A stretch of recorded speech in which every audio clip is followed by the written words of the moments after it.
Good day, dear friends. In today's video, I'm going to describe at a high level how to see karma in a horoscope and the types of the karma and the levels of the karma that we can see in a horoscope.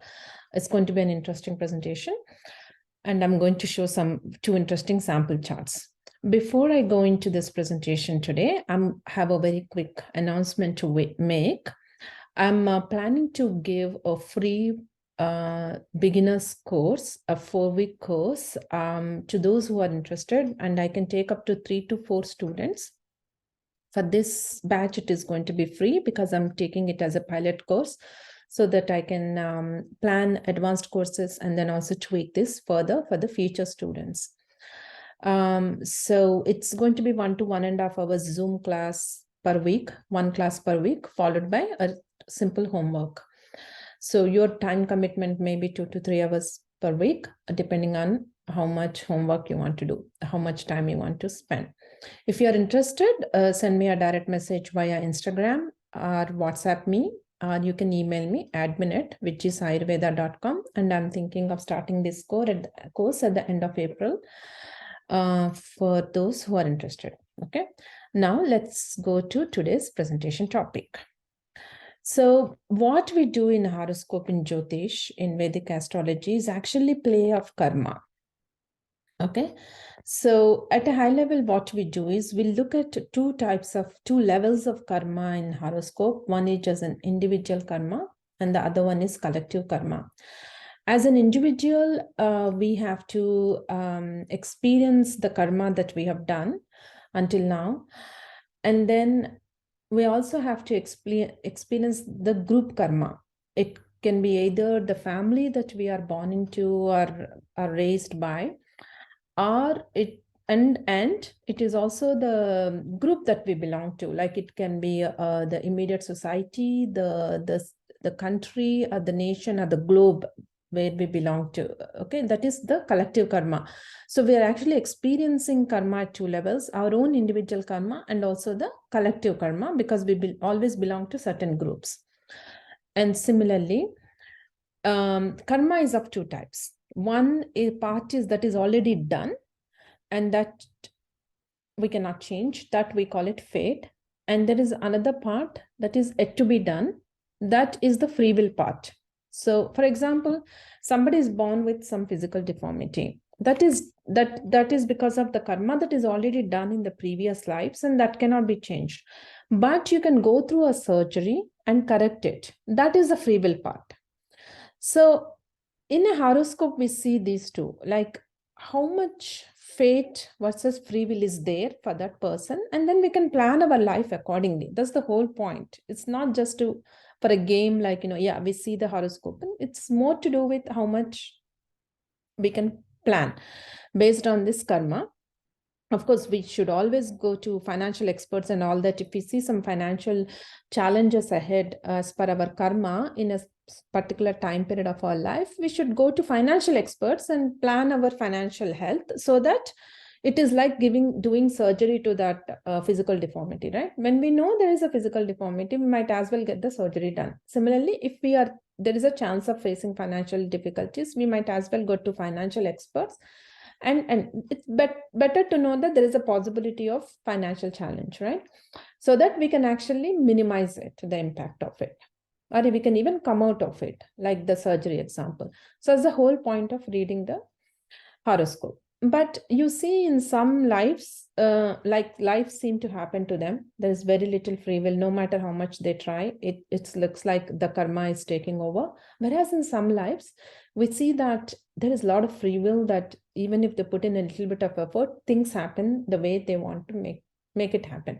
So that is also we can do, how we can see in a horoscope whether they have more fate determining their life versus free will. But everyone has fate and everyone has free will.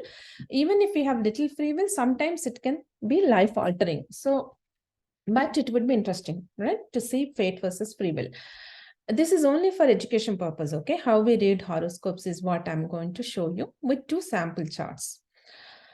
The two sample charts are, one is of Yogi Adityanath. Yogi Adityanath is the current chief minister of the biggest state in India, Uttar Pradesh, and he's the second term going on. He's a very popular chief minister with very strong execution powers that he has got. And then there is ex-Prime Minister Rajiv Gandhi of India. So first let's go through Yogi Adityanath and let's see these two things. One is individual versus collective karma, how it is operating in his life, and fate versus free will. Okay. First of all, his karma, let's see. What is horoscope? Horoscope is nothing but sky map when you are born at a given point of time. For example, when Yogi Adityanath was born in Dehradun, India, at a particular time and a particular date, if you had looked up into the sky, you will see, with respect to Earth, when you are looking at, it looks like Saturn, Mercury, and Sun are in one particular zodiacal position.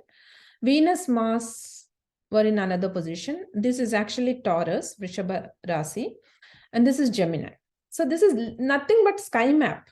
So why do we bother about sky map is because, as per karma theory, the humans, we are all cosmic beings. So we have our consciousness attached to this cosmic consciousness. So by understanding these cosmic energies, we can understand our karma, is what the karma theory from Jyotish, from astrology perspective is. So if we create the sky map, this is the actual true sky map, okay? We are not making it up or anything. When Yogi Adityanath was born, that is how sky was.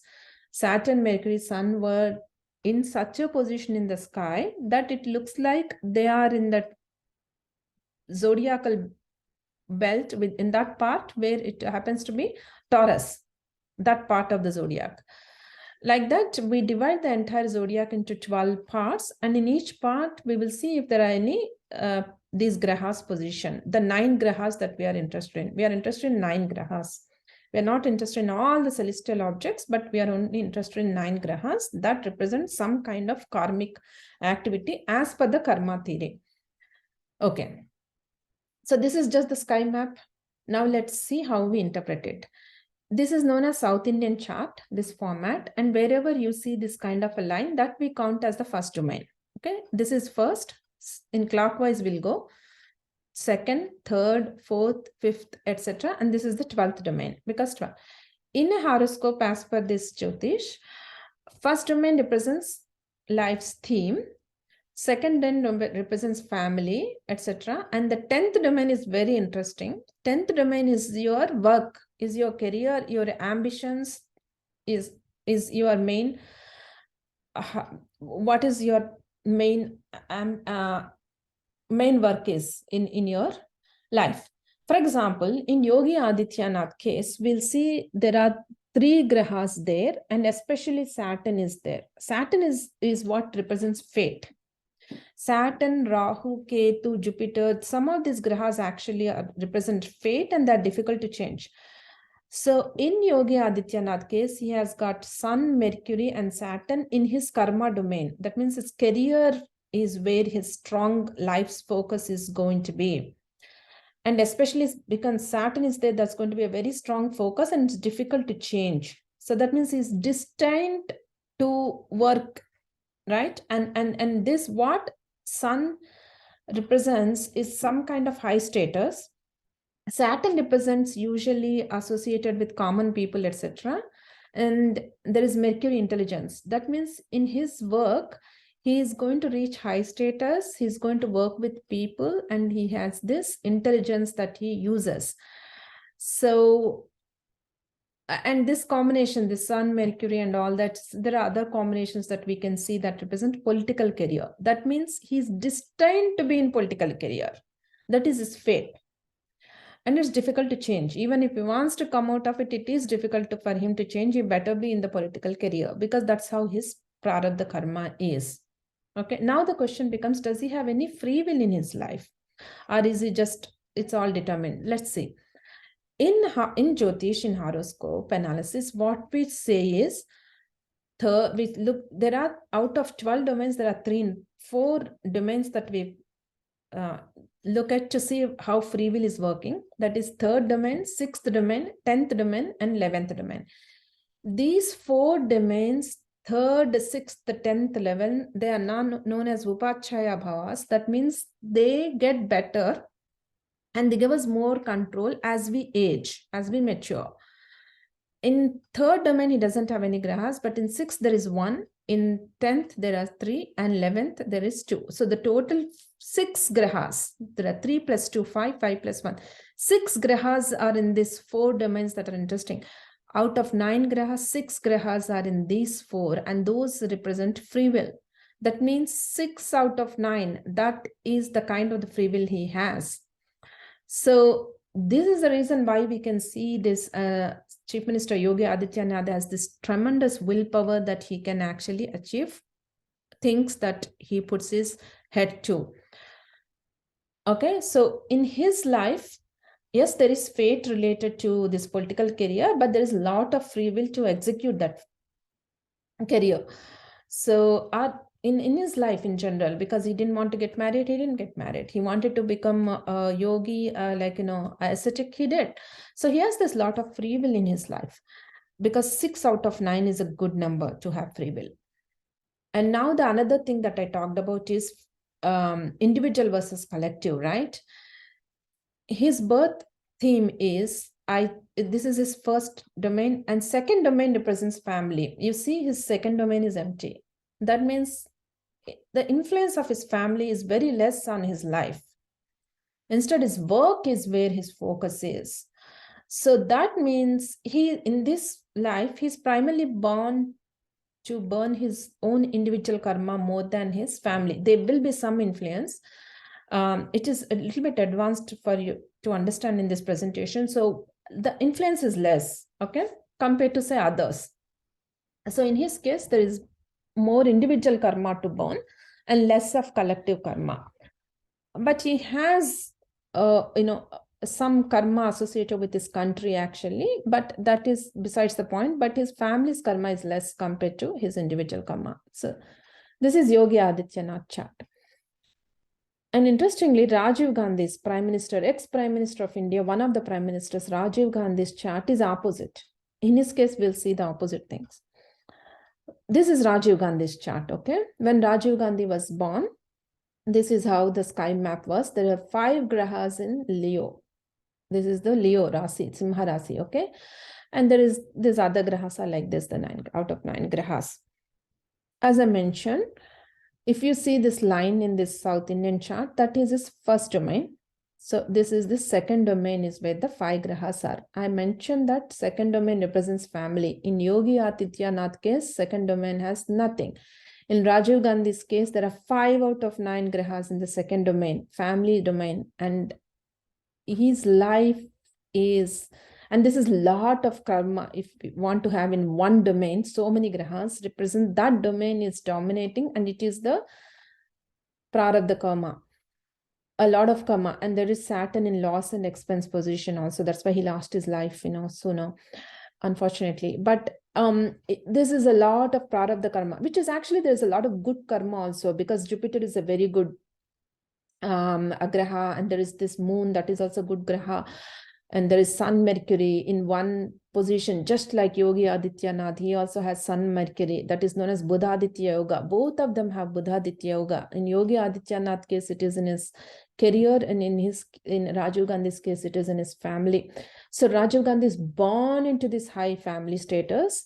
His mother was prime minister, and his maternal grandfather was also the prime minister of India. He's the 3rd prime minister in his family, Rajiv Gandhi. So it was like actually good karma as well as some difficult karma he had to face. This is what happens in one domain. If you have so many grahas, you will face both good and bad. It's never just one thing, okay? And in his case, more than individual, his family's karma was a lot more, right? Another collective karma that he faced was countries. Because he was born into this political career, political family, his countries also, that India where he was born and he was primarily worked and lived, is that karma also affected him a lot. I will explain that. But before we go into that, let's finish his individual side. And we also asked in Yogi Adityanath's case whether fate versus free will, right? In Yogi Adityanath's case, we saw that he has a lot of free will, like, the third house, 6th, 10th, and 11th, there are 6 grahas. In Rajiv Gandhi's case, in third domain, there is 1 graha, none in 6th, none in 10th and 11th. That means out of 9 grahas, he has only 1 graha in the free will domains, whereas Yogi Adityanath has 6 grahas. So it shows Rajiv Gandhi's free will was very little compared to Yogi Adityanath's, and 1 graha out of 9 grahas. So in Rajiv Gandhi's case, life happened to him more. Whatever the free will he had, he actually used it, but his free will is less. But like in his case, the fate dominated than free will. So we know that, Rajiv Gandhi, he never wanted to become prime minister. He never wanted to go into politics. Although his mother was prime minister, his maternal grandfather was prime minister, his grandfather's father was also in politics. Everyone was in politics. Rajiv Gandhi did not want to go into politics. But due to his mother's unfortunate, unexpected death, he was brought into politics against his will. He was working as a pilot at that time. He wanted to be an airlines pilot. He was working as a pilot. He thought his life was set, but no, he was brought into politics. So in his case, his fate dominated, especially because he was born into that particular family. So his family's karma dominated. So there was less free will and more fate in Rajiv Gandhi's life. And the another thing that I mentioned, that his country's karma also dominated because he was born into that families. So there was a lot of collective karma on his head, which he had to face. It was both good and bad. This is India's horoscope, okay? This is the sky map of India when India was formed on 15th. Indian independence was announced, okay? Bharat, India existed for thousands and thousands of years, but the very significant event in modern Indian history is this 15th August 1947, where independence was declared. This is that sky map.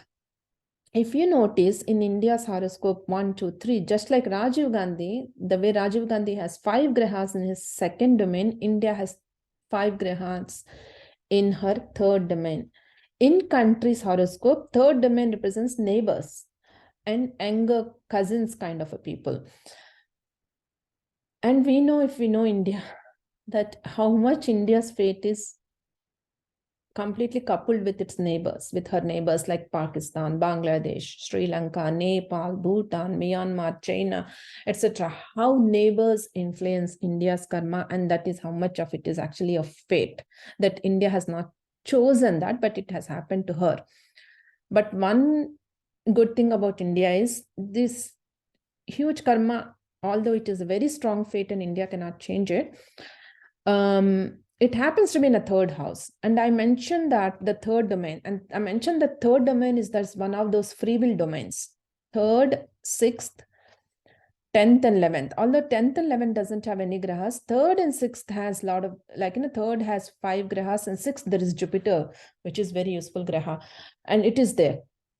So it's 6 grahas are there. That means as India matures as an independent country, as a nation, she will be able to exert her free will more and more. So if we have a right prime minister who can exert his or her free will, that will help India. For example, Yogi Adityanath type of a person who has this strong free will, if they happen to become prime minister, then India's fate can be influenced accordingly. Like it's like the surgery for physical deformity, that the congenital deformity that I mentioned, that you can overcome the fate.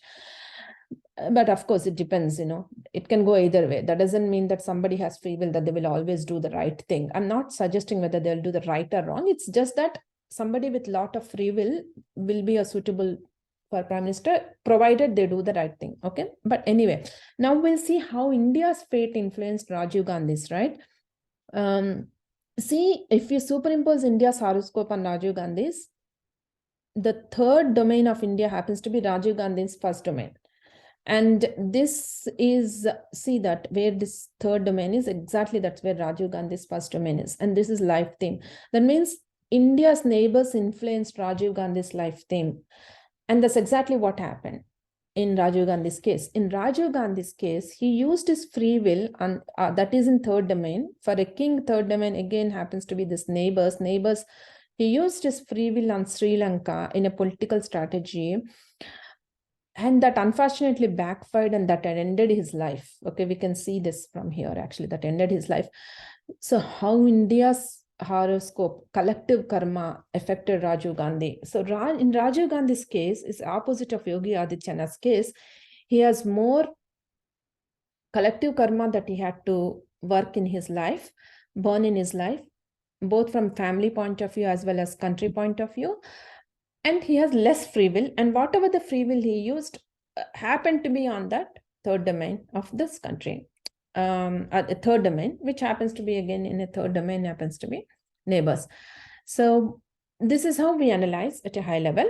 I hope you like this video. If you like this, please like, share, and subscribe. Before we part, I want to again just a quick reminder. If you are interested in the free course that I want to offer, please give me a direct message or WhatsApp or email where I'm showing it here. Thank you for listening and have a good day.